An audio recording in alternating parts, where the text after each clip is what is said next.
Okay, so Ted's always been a terrible sleeper. Oh dear. And well, I don't really know why. I wish that he would sleep. So he'll wake up sometimes 5 or 6 times during the night. And it has been up to 12. yeah, on occasion, like kind of every hour he's been up. Oh wow, bless him.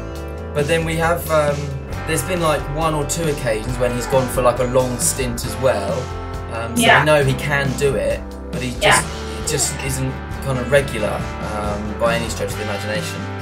Okay, and when he wakes in the night time, what do you do? I feed him. Okay, right. Okay, and nap times, how are the nap times going? Does he go to sleep regularly? Yeah, nap times are perfect. He doesn't have set times, but he sleeps in his cot, he goes down awake, and he just goes to sleep. And he always sleeps in his cot, and he's got a little blanket, snuggles into his blanket, and that's it for 30-40 minutes. Okay, does he ever sleep longer than that? He's just started, rather than having 3 naps of about half an hour, he's just started having 1 short nap and then 1 longer, sometimes an hour, sometimes an hour and a half. But that's quite recent. I think since he's gone on to he's 6 months old, isn't he? Yeah. Okay. So at 6 months old, he should naturally be having a sort of 2-hour wake time. So he should be having a nap every 2 hours from when he wakes in the morning, and he should still be having 3 naps. And actually at 6 months, he should be having about an hour in the morning, 2 hours at lunchtime, and an hour in the afternoon.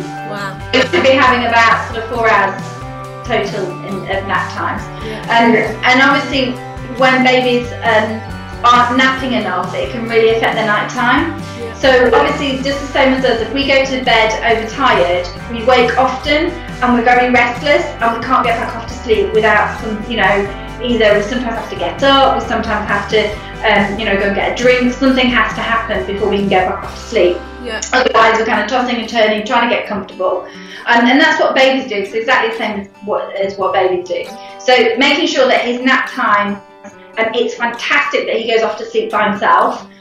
Because if he can self-settle in the day, he can do that at night time. Yeah, that's why we were always confused, because he's always been very good at self-settling in the day and dreadful at night. Yeah.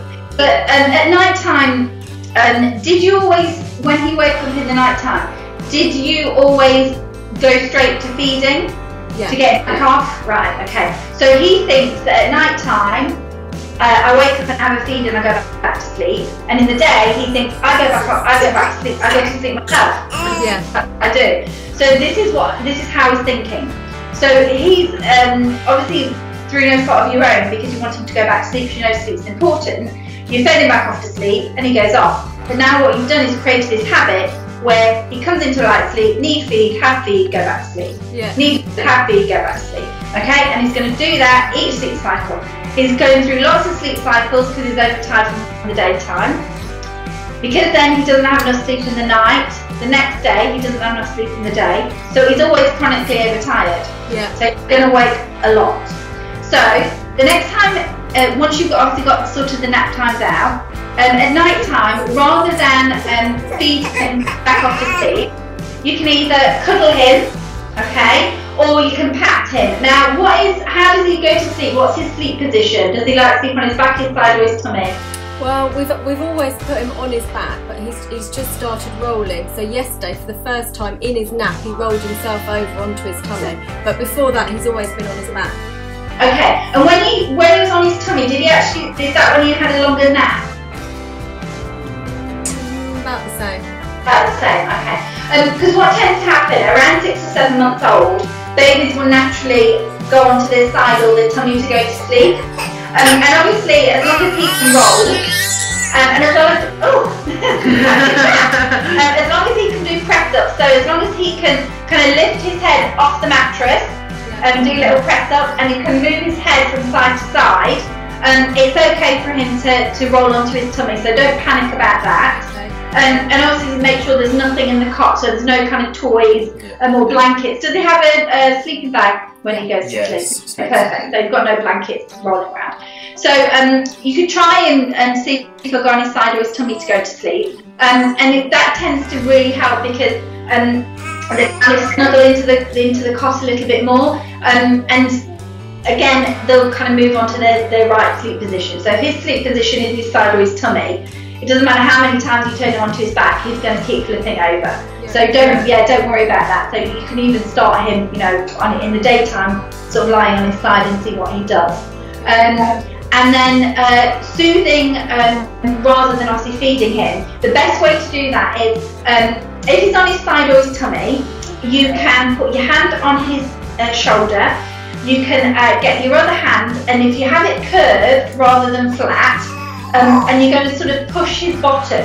So the idea of that is when he was inside you, the amniotic fluid was, when the heartbeat was going, your heartbeat, it was pushing the amniotic fluid. So his whole body is used to kind of doing this rolling motion. So if you actually sort of push his body up, he will start thinking, oh my goodness, that is the most amazing thing I've ever felt in my life, keep going. And then the other thing that really, really works is what I call my full pat. So again, you've got curved hands, and you're going to start from the shoulder blade down his body, okay? So you're going to go shh, shh, shh, shh, shh, shh, shh, shh. Now you do it firmly again, so his body's kind of moving. And that is like the secret weapon, because every single baby I've ever worked with loves that. Okay, the shush sound again is the sound that you heard inside you, and also because it's a soothing sound, babies really respond to it, even at his age. So when you're patting his bottom, you can do the shush sound, or you do the full pat. And the idea is that you start right at the beginning quite loud with the shush and quite firmly and quickly with the patting. But then you're going to slow it down as he calms and relaxes. Now I tend to close my eyes for this, one because you can stop him from smiling at you and giving you gurgles and trying to interact.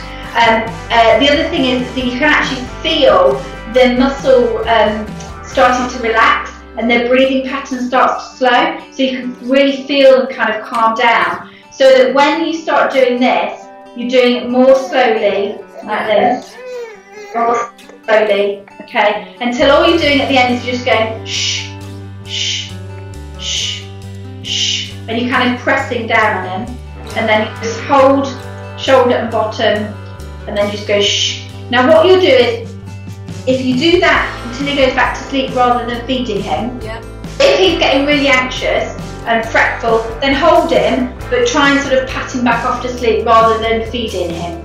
So the idea is that we stop the feeding back to sleep pattern, and then once he's in his cot, we try and do all the soothing in the cot rather than obviously, the rocking. So the rocking is better than the feeding, and the patting is better than the rocking. Yeah. So we're kind of gradually reducing the chance.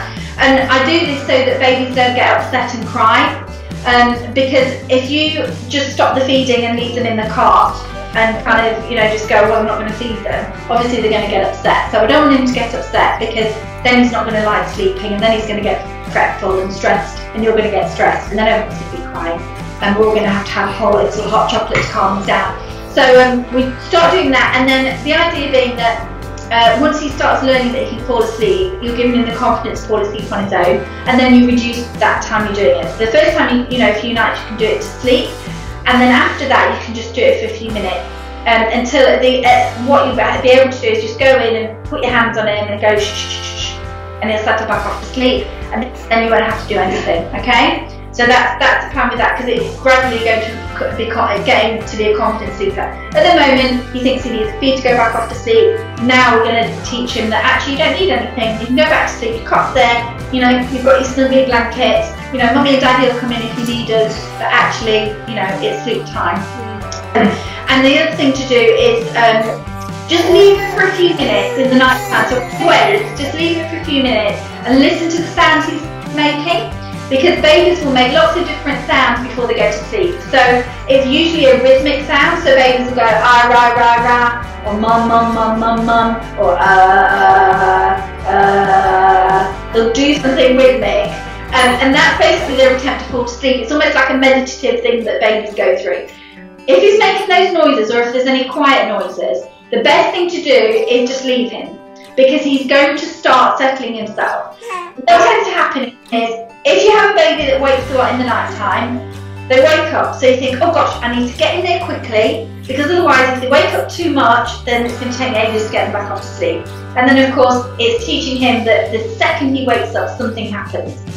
So just leave him for about 5 minutes, listen to what he's doing. If he's getting upset, obviously you need to go in and soothe him, but soothe him rather than feed him. And if you keep doing that, you'll find that within a week, that he'll start sleeping really, really good chunks in the night time, until he's actually not, not feeding and not waking. He'll still wake, but he'll have a bit of a, sing-song to himself, might have a grumble, but then he'll settle himself back off to sleep. So start a log. So if you do a log tonight, because it's always best to start a new routine at the beginning of the day rather than at night time, because you need to teach him in the day, obviously, to go back to sleep. So do the patting as well. When he wakes early from a nap, try and do patting so he can go back off to sleep. Because making sure, I always do once, this is my spacing soothing technique, okay? So you do one space soothing in the morning, and then at lunchtime, because that's the most important nap of the day, because that's the one that's going to keep him going until he's sort of 2.5, 3. You choose that battle to get him back off to sleep in that one. So if it takes you 15 or 20 minutes to get him back off to sleep at that nap, what he'll start doing is having longer nap times, and he'll be having, he'll start having an hour and a half, 2 hours at sort of lunchtime, and then obviously an hour in the afternoon. So it's, making sure that he's having these really good naps, and then it's setting him up for the night time. So use the same soothing technique that you do in the daytime as you do in the night time, and you'll see he'll start responding to that. So yeah, start a log, see how you go. Because again, when you're in the middle of it, it's really difficult, because you think, I'm doing all this, I feel like it's not working, and then actually when you look back at how he was, then you can go, wow, actually this is fantastic, because he woke up at 6 times last night to have a feed, and last night it was only 4, and then the night it was 3, and now it's 2, and now it's 1, and until you're stopping the feeds, altogether. So don't kind of go cold turkey on the feeds. But what you can do is you can kind of stop one feed. So the first time you go into him, don't feed him, just, try and pat him back off to sleep. The second time you can, wait, try and pat him off to sleep. But if it doesn't work, feed him. And again, keep doing that sort of, so you're kind of dropping those feeds gradually rather than going cold turkey. So does that sound like something you could do? Yeah, we did try the shush pat, but I think when you get so tired, you just give up and feed. It's hard to maintain. Yeah, and the thing is, if you do this for 7 days, and it tends to be day 3 or 4 are difficult, what happens in baby's DNA is they work out that an adult will only do something for about 48 to 72 hours, and then they give up. Because that's what we do. We start a diet, we start exercise, and then we go, you know what, it's not really working, I'm really not into it, I'm just going to have a day off today. And this is what babies do, okay? So babies go, okay, I know that they're going to change their mind soon. So what they do is day 3 or 4, they have what I call the last stand. So they go, hang on a minute, no, I liked having a feed every 2 hours, and a cuddle from mummy. So what do you mean that's not happening? No, that's not on with me. So we're going to continue doing the feeding. And so they have a really, really bad night, and you think, oh, forget it, this isn't working. And actually, if you push through and you say, no, well, actually this is happening, and you're not having a feed every 2 hours, they'll go, oh, okay. And then you get into the rhythm, and then they start realising that, that is what's happening. Boys tend to be a little bit more feisty than girls, just because they're a little bit more stubborn, which obviously can continue or not when they're adults. But yeah, they're quite stubborn, so what they'll do is they kind of have this bit of attitude thing going, you're not telling me what to do, I rule this house, and if I want to feed every 2 hours, that's what's going to happen. So we'll continue that, thank you very much. And if it's not going to happen, I'm going to scream. So yes, it helps with the feisty little boys too. So it's just being continuous and going, no, actually this is what's going to happen. And you'll find that obviously, he'll stop being a bit, less grumbly in the day. And Also, babies that sleep well at night time have got really, really good immune systems. So you'll find that they won't get every cold going. You know, they won't have, I mean, to be honest, bad skin. So a lot of babies that don't sleep well have really kind of dry skin or eczema, or they have all the colds. You know, everything that's going, colds, tonsillitis, ear infection, everything happens because they don't get into that deep sleep, which is their immune system. So yeah, sleep's really important, and it makes you smart too. So you know, there's a lot to be said for good sleep. There is a lot to be said for any kind of sleep, isn't there?